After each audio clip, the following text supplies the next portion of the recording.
प्यारे बच्चों, आपका स्वागत करता हूं अपनी ऑनलाइन टीचिंग क्लासेज में। मैं Shishpal Chauhan BA final year के स्टूडेंट्स के लिए जिनका सेमेस्टर 5 चल रहा है उनके लिए एक कांथापुरा से बहुत ही इम्पोर्टेंट क्वेश्चन लेके आया हूं। The language, the narrative style and the literary merits of Kanthapura. काफ़ी महत्वपूर्ण क्वेश्चन है, एग्ज़ाम में आमतौर पे पूछा जा सकता है। इस क्वेश्चन के आंसर में जो आप मटेरियल लिखना चाहोगे तो उसको मैं डिस्कस करने जा रहा हूँ। तो शुरू करते हैं, let's begin. Kanthapura is a successful novel even if it is judged through the narrative style and techniques used by राजा राव। अगर कांथापुरा को नैरेटिव स्टाइल और टेक्निक्स जो राजा राव ने यूज़ किए हैं उनके आधार पे इस नावल को जज किया जाए तब भी ये सफल नावलों में से एक है। It was a big challenge for the writer to achieve his goal by writing this novel in English। इस नावल को इंग्लिश में लिखने के लिए राइटर के लिए बहुत बड़ा चैलेंज था कि अंग्रेजी भाषा में भारतीय कॉन्टेक्स्ट की जो घटनाएं हैं, जो कैरेक्टर्स हैं, उनकी लाइफ है, उनके रिस्पॉन्सेज हैं जीवन में, तो उनको किस तरीके से वो अंग्रेजी भाषा में प्रेजेंट करेंगे, सबसे बड़ा चैलेंज लेखक के लिए ये था। He had to make some innovations in his narrative style to suit the Indian atmosphere। इस वजह से राइटर ने अपनी नैरेटिव में कुछ इनोवेशंस की, कुछ चेंजेस की, कुछ नयापन वो अपने नैरेटिव स्टाइल में लाए ताकि वो इंडियन एटमॉस्फेयर के मुताबिक अपने नैरेटिव स्टाइल को इस नावल में प्रयोग कर सके। Let's study this novel in the light of the use of language and narrative style and the literary merits of Kanthapura. आओ इस नावल को लैंग्वेज के, नैरेटिव स्टाइल और लिटरेरी मेरिट्स के आधार पे कांथापुरा का विश्लेषण करते हैं। As we know, it was not an easy task for the writer to narrate a tale of imaginary village named Kanthapura, where people had different mindsets and where most of the people were illiterate, following different myths and superstitions। जैसा कि आप जानते ही हैं कि इस novel को लिखने का जो कार्य था राइटर के लिए बहुत ही मुश्किल था, बहुत ही डिफ़िकल्ट टास्क था, क्योंकि कांथापुरा एक ऐसा काल्पनिक गांव था जहां पे लोग अलग अलग माइंडसेट्स के हैं, उनकी विचारधाराएं अलग हैं, सोच अलग है, और जहां पे अधिकतर लोग अनपढ़ हैं और जहां पे सभी लोग मिथ्स में और अंधविश्वासों में विश्वास करते हैं। They were the people who were divided on the basis of caste and religion।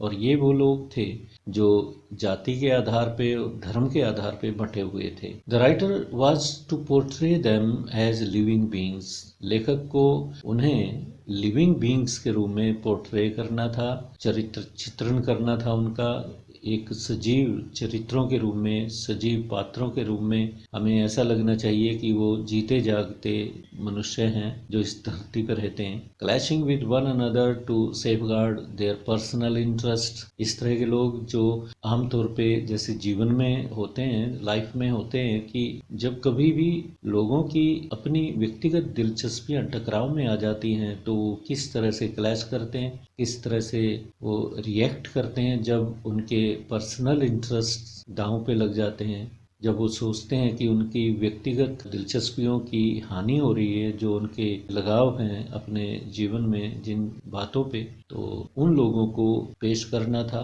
And then to elevate them to unite for the bigger cause of being a part of the Gandhi ji's movement. और इन लोगों को tackle करना था। कांथापुरा में इस तरह के लोग थे जो कास्ट डिवीज़न में बटे हुए थे, जो जाति के आधार पे, जिनमें सेपरेशन थी, अलगियत थी, कास्ट डिवीज़न था, और जाति के आधार पे, धर्म के आधार पे लोग बटे हुए थे और अनपढ़ थे। ऐसे लोगों को एक मुख्य धारा में लेके चलना था, एक ऐसे मंच पे उन्हें एकत्रित करना था जहां से वो इकट्ठा होके अपने आपसी मतभेदों को भूल के गांधी जी की मूवमेंट में वो पूरा सहयोग दे सके।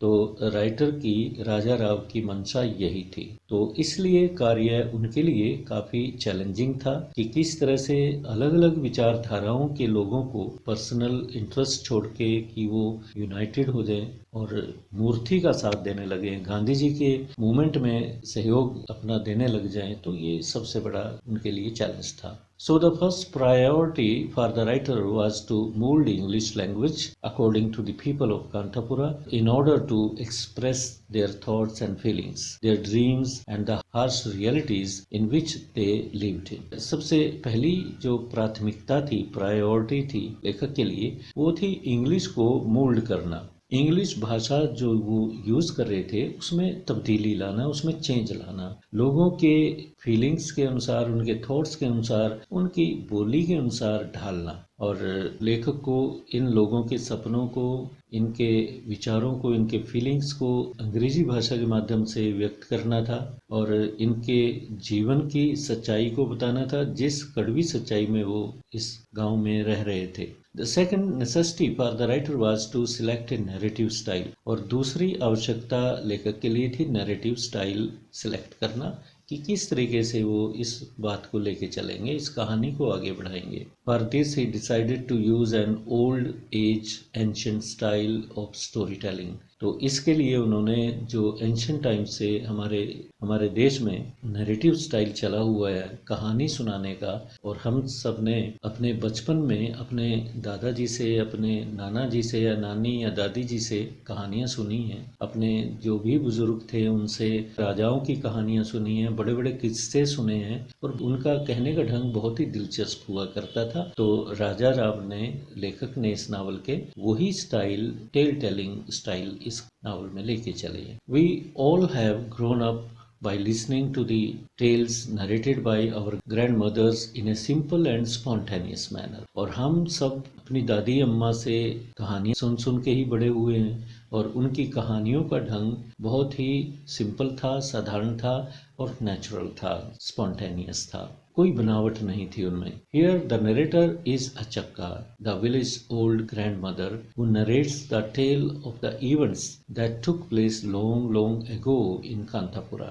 इस कहानी में, इस नावल में जो नरेटर हैं वो अचक्का नाम की गांव की एक बुजुर्ग महिला हैं, दादी अम्मा है गांव की, और उन्होंने जो अपनी कहानी में घटनाएं ली हैं वो बहुत पहले कांथापुरा में घटित हो चुकी हैं। Some of the incidents have become dim in her memory with the passage of time.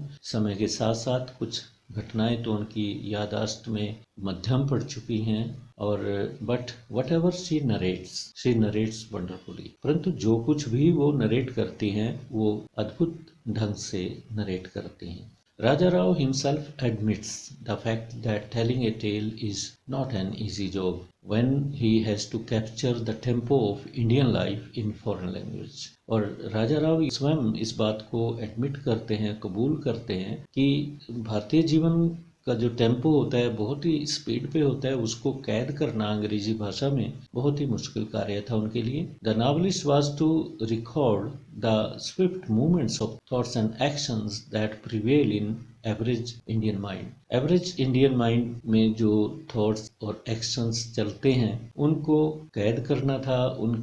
वो स्पीड पे होते हैं और उन एक्शंस को अंग्रेजी भाषा के माध्यम से ऑडियंस तक पहुंचाना था, रीडर्स तक पहुंचाना था। ये कार्य बहुत मुश्किल था क्योंकि वेस्टर्न कंट्रीज में जो अंग्रेजी भाषा के जो नेटिव स्पीकर हैं उनके थॉट्स और एक्शन इतनी स्पीड पे नहीं चलते जितने भारतीयों के चलते हैं। एक विचार आता है और दूसरा उसकी जगह ले लेता है।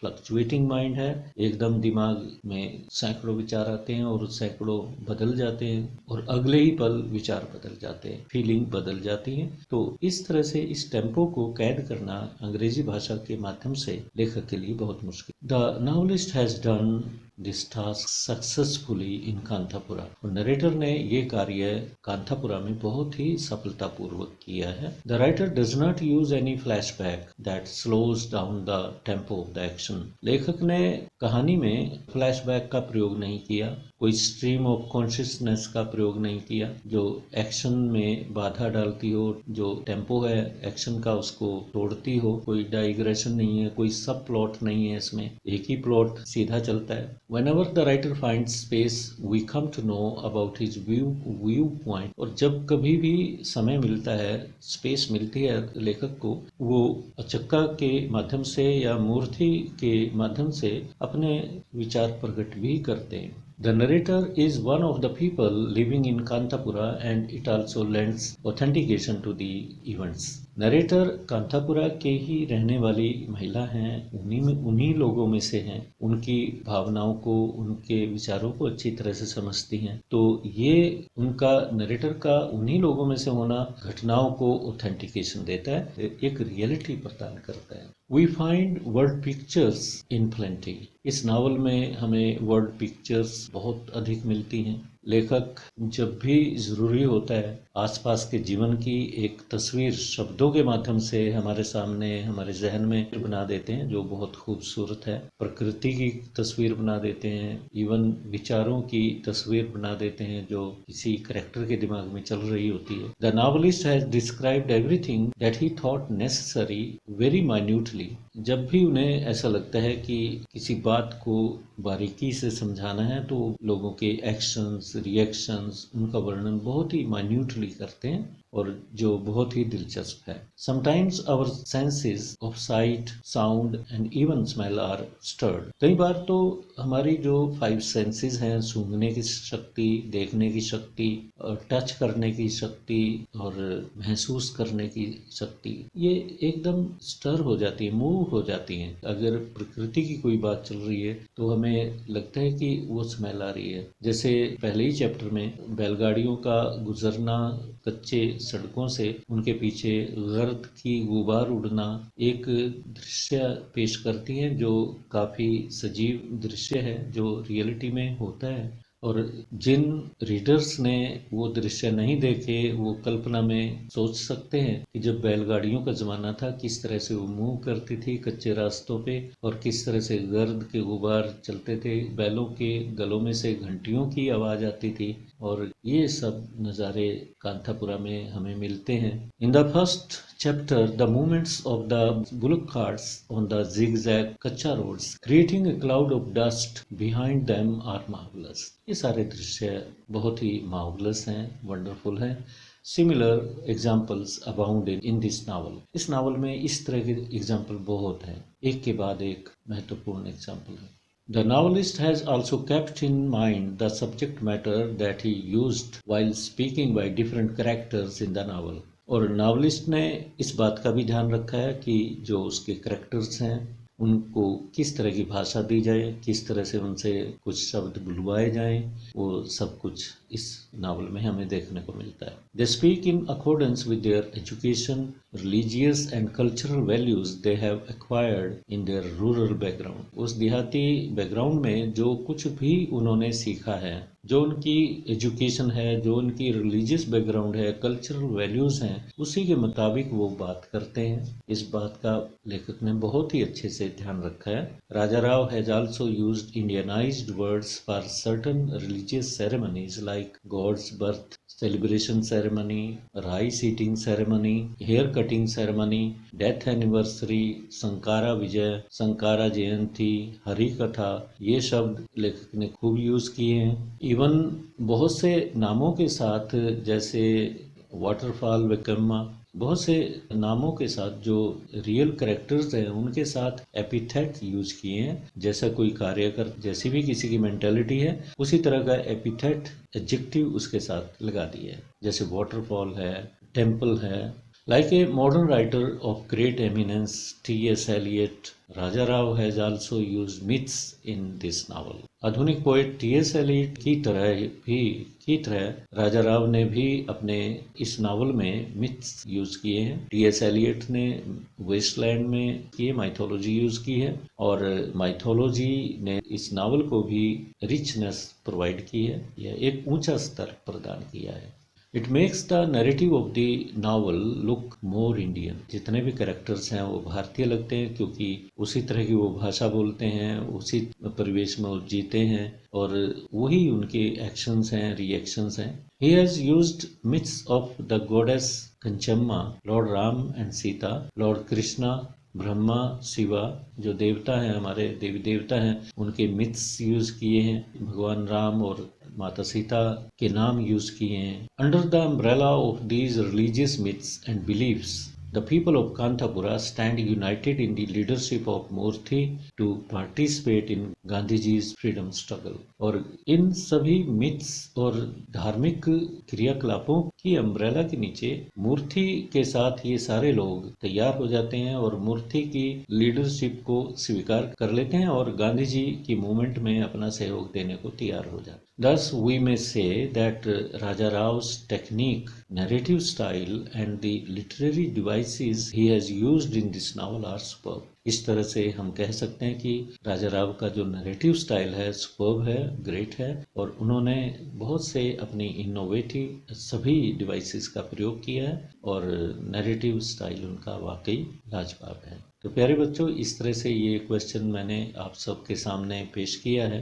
इसमें जो भी आप एडिशन करना चाहें या डिलीशन करना चाहें तो कर सकते हैं। तो इसके बाद कुछ और लेके मैं फिर आऊँगा। Till then have a nice day. Thank you.